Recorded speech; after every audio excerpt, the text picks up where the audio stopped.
A rapid response team of business leaders has been organized to help recently laid off workers from an East Alabama plant find new jobs. A former police officer has been arrested by the FBI and charged with planting drugs. And a special outdoor classroom has been revitalized to help students study nature up close. A few rain showers this afternoon across East Alabama and more on the way. We'll have the complete forecast details coming up. Coming up in sports, volleyball starts next week for teams in our area. We're going to preview a couple teams as EAN Local News starts now.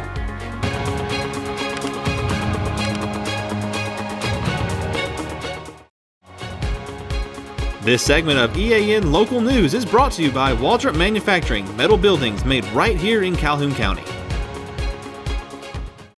Hello, we're glad you could join us. I'm Mike Stedham. And I'm Katie Edwards. 2 days after Lee Brass closed its plant in Golden Springs, the 128 workers left unemployed have been invited to a special job fair next week to help them find new careers. This event will provide workers with the chance to connect with a variety of local employers who are seeking to fill positions that align with their specific skills and expertise. The job fair is being organized by the Calhoun County Economic Development Council, East Alabama Works, and the Anniston Career Center in an effort to ensure that people of the community have access to opportunities that will support the transition to new roles. A rapid response team will also provide information sessions in an adjacent room throughout this event. The team is a federally funded program within the Workforce Innovation and Opportunity Act that helps to address the effects of job losses from company closures. This program aims to promote economic recovery by responding to mass layoffs and minimizing their impacts on workers, businesses, and the community.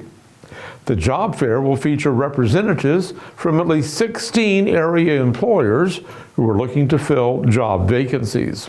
The fair will be held Tuesday morning from 9 until noon at the Oxford Civic Center. A former Center police officer has been charged with planting drugs on innocent motorists in order to manufacture drug arrest. Michael Kilgore, 40, of Center, is accused of conspiracy to distribute controlled substances, specifically methamphetamine.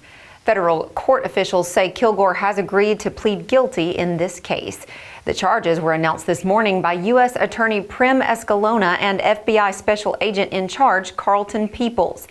They say Kilgore's scheme began in early January 2023 when he stopped a car and found various drugs. Kilgore offered the driver the chance to avoid drug charges by working for him. The driver accepted and became a co-conspirator in Kilgore's drug planting scheme. Kilgore and his accomplice then arranged for a package containing methamphetamine, oxycodone, and marijuana to be attached to the undercarriage of a vehicle. Later that month, Kilgore performed a sham traffic stop and discovered the drug package where he knew it had been planted. The vehicle's driver and passenger were detained for drug possession. Kilgore and his accomplice planned to repeat the scheme on another vehicle, but after buying the drugs to be planted, Kilgore's co-conspirator discarded the drugs and reported the scheme to law enforcement. The U.S. District Court will set a date for Kilgore to enter his guilty plea. The Alabama Court of Criminal Appeals has affirmed the capital murder conviction of Lonterry Orlando Harrison, 23, of Gadsden. Harrison was convicted in the 2022 in the death of A.J. Huff during a phony drug deal. Attorney General Steve Marshall says the victim had driven to the Starnes Park apartments to sell some marijuana, but he didn't find anyone there, so he left. When the victim's car stopped at an intersection, Harrison ran to the Huff's vehicle and shot the victim. The victim died later from gunshot wounds at a local hospital. Harrison was sentenced to life in prison without the possibility of parole for his capital murder conviction. Harrison sought to have that conviction reversed on appeal, but that was rejected by the Court of Criminal Appeals last Friday. When we come back, some students will have a chance to study nature up close this fall in a new classroom facility. For metal buildings in Alabama and the Southeast, Waldrop Manufacturing is your one-stop source. A Waldrop metal building provides the coverage and protection your investments need. They specialize in carports, RV covers, portable buildings, and storage buildings. Stop paying rent for storage. With Waldrop's price per foot, you can actually save money by buying straight from the manufacturer. Waldrop buildings are guaranteed because Waldrop manufactures buildings with U.S. steel right here in Calhoun County. Waldrop Manufacturing, serving the entire Southeast. Give them a call today. This segment of EAN Local News is brought to you by Oxford Lumber. Come visit any of our locations in Oxford, Jacksonville, Talladega, and Roanoke. When students at Welborn Elementary School ask their teachers to have class outside, they often find that their teachers are as anxious as they are to get out of the building. That's because the school has renovated its outdoor classroom and turned it into a learning space that welcomes all students. Principal Douglas Odell says the space was originally opened in 2007, but it wasn't used much in recent years and fell into disrepair. That changed when he met with his faculty to discuss ways to renovate the area. Several teachers I had back then, we all got together and came up with an idea of what we wanted to do. Dr. West at the County Extension Office got us in touch with a professor at Auburn University. They had a horticulture engineering program. We took pictures and sent dimensions and measurements down to the university.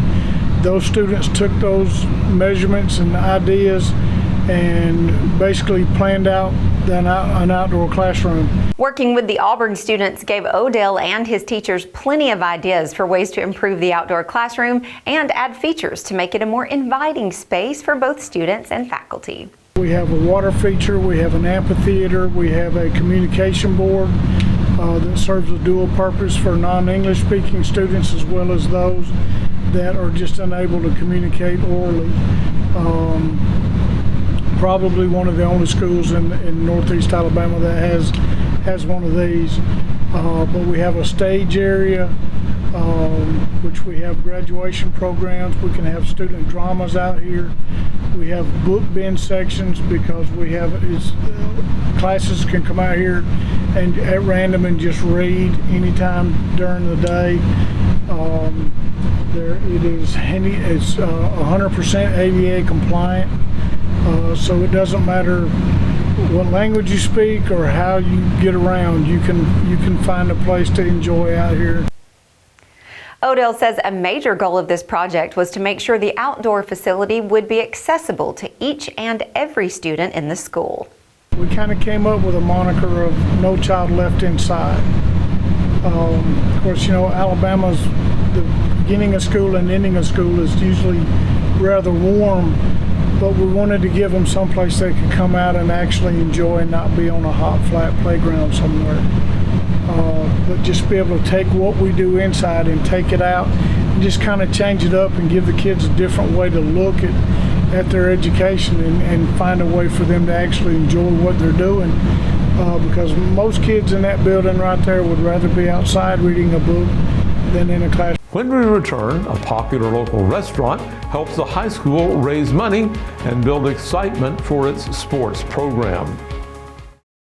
For over 60 years, Oxford Lumber has been servicing our area, and our customer service has always been our main focus.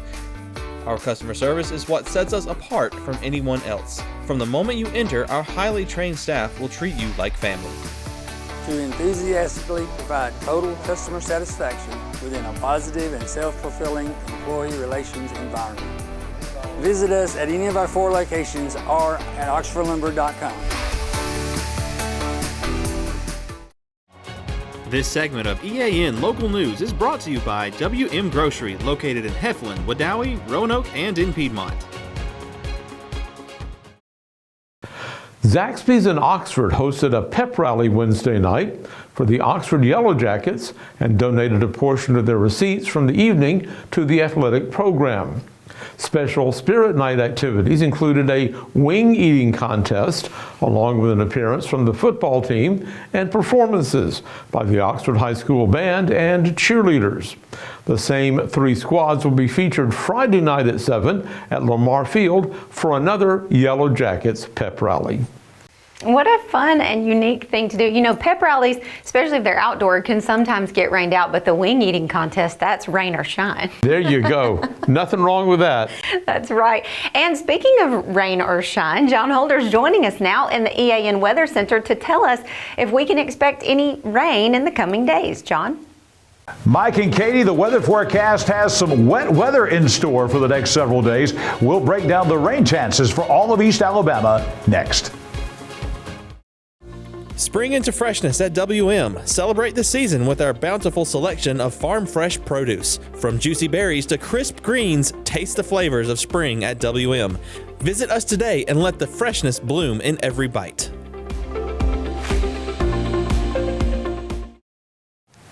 A pretty classic August day across East Alabama. The high temperature once again at 90. That's our average for the second day in a row. A little bit warmer this morning and more humid, 74 for the low this morning, well above our average of 70. Record high temperature, no surprise, again coming back in 2007 in that big heat wave and drought, 104 degrees, the record low 55. Look at that sunset time now before 7:30. Those days continuing to shorten at 7:29 tonight, and your sun rising on your Friday morning at 6:07. Weather on your street on this Thursday night. Crossan Street in the city of Weaver, mostly clear skies tonight. Those showers and thunderstorms that were out there this afternoon in Weaver are going to be clearing out tonight, 71 for the low. Coming up on Friday, a day much like today. We'll have sunshine. It'll be muggy in the morning. It's going to be hot, 94 for the high tomorrow, with a shower possible on Elm Street in downtown Talladega. Get ready for a lot of heat, about a 1 in 3 chance of a passing shower in Talladega and all across East Alabama tomorrow afternoon. And as we look ahead to the weekend, more showers in the forecast, scattered afternoon storms on Country Club Road over in Attala and Etowah County. Scattered storms, mostly 80s this weekend, but the chances for rain are going to be pretty high, especially on Saturday. Saturday is going to bring not only showers and thunderstorms as we look ahead to the 7-day forecast, but it's going to be maybe some strong thunderstorms coming to the forecast. About a 1 in 3 chance of a shower tomorrow. A bit cooler on Saturday, more cloud cover, about a 50-50 chance of rain. Where those storms do form, they could be on the strong side coming up on Saturday. Sunday, still a pretty good chance of rain, about 40%, and the highs again will be in the upper 80s. We're going to be looking at a dry spell coming up. As a matter of fact, by the middle part of next week, we could be looking at some fall-type temperatures coming. Not exactly, but close. We'll draw your attention to Wednesday morning, 61 for the low. Not out of the realm of possibility that we could have some upper 50s by Wednesday morning. This will be a dry air mass. High temperatures only in the 80s. We're going back to below normal temperatures. Nighttime lows very comfortable. Low humidity and dew point values. Our next chance of rain after Sunday, not until Thursday of next week. High temperatures remaining in the upper 80s. Nighttime lows in the 60s. Well, we talked about the chance for severe weather. Let's look at this. These are severe thunderstorms for tomorrow afternoon, mainly the north part of our viewing area, north half of Etowah County, and, or I should say the north part of Calhoun County and Etowah County, basically the 278 corridor northward.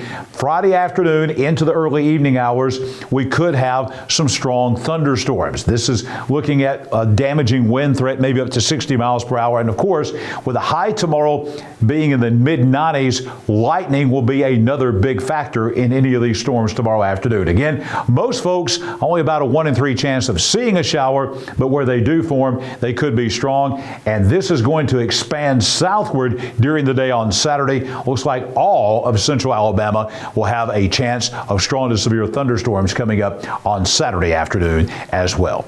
I will be back here tomorrow morning bright and early at 6 a.m. with your Friday day at a glance. Back here tomorrow night for EAN Local News as we'll detail that weekend forecast in depth for all of East Alabama. You know, it's not only football time here in East Alabama in our local high schools, but it's volleyball time as well. And Namath Pitts has you covered in sports. Namath?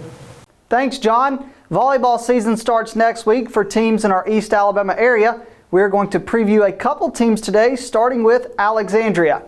Alexandria is entering year number 12 under Coach Whitney Welch. Alexandria made it to the state semifinals last year before falling to Arab in 5 sets. Whitney Welch would be the first to tell you that she has a really talented team this season, Aaron Spradley leads the way and is already committed to play college volleyball at Tennessee Tech. Outside of Aaron Spradley, Alexandria will lean on 3 seniors in Caden Pritchett, McKinley Cooper, and Cassidy Hartsfield. Sophie Martin and Charlie Paris are 2 juniors who will be impact players for the Valley Cubs. Keep an eye on Landry Patterson, who is a young but very promising player for the Valley Cubs. Alexandria is dropping down to Class 4A and will compete in Class 4A Area 12, which features the Valley Cubs, Anniston Bulldogs, Cherokee County Warriors, Hoax Bluff Eagles, and White Plains Wildcats.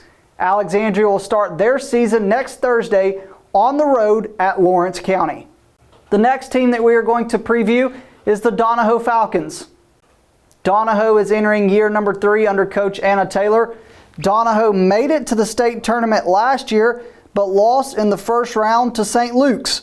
Donahoe will be led by Sam Wakefield, Riles Jones, and Kate Williamson. Those are the 3 seniors for the Donahoe Falcons. Donahoe only lost 1 senior from last year, which was Estella Cannell. Donahoe returns everyone else and is one of the most experienced teams in East Alabama. Donahoe is moving up to Class 3A due to competitive balancing and will compete in Class 3A Area 9, which features the Falcons, Welborn, Weaver, Saxe, and Randolph County. Donahoe will start their season next Thursday on the road at Cherokee County. The final team that we're going to preview today is the Pleasant Valley Raiders. Pleasant Valley is entering year number 1 under Coach Jennifer Mann. Pleasant Valley won the Class 2A state championship last year in their final season under Coach Dana Bryant. Lily Henry leads the way for the Raiders and played in the North-South All-Star game this summer in Montgomery. Pleasant Valley will also lean on Madison Schwabe and Ella Paris. Jennifer Mann takes over the program as a former state champion herself as a player at Pleasant Valley and as an assistant coach at Pleasant Valley. Pleasant Valley is staying in Class 2A and will compete in 2A Area 13, which features the Raiders, the team they beat in the state championship last year, Sandrock, Gaston, and Cedar Bluff. Pleasant Valley will start their season next Thursday on the road at Jacksonville. That's it for EAN Local Sports. Let's go back over to Mike and Katie. And thank you for that update, Namath. And thank you for watching us today. You can find us here every weeknight on Facebook and YouTube and our website and now on Rumble. Just go to the platform of your choice and watch our news, sports, and weather coverage whenever it's convenient for you. We'll see you back here Friday for your news on your schedule.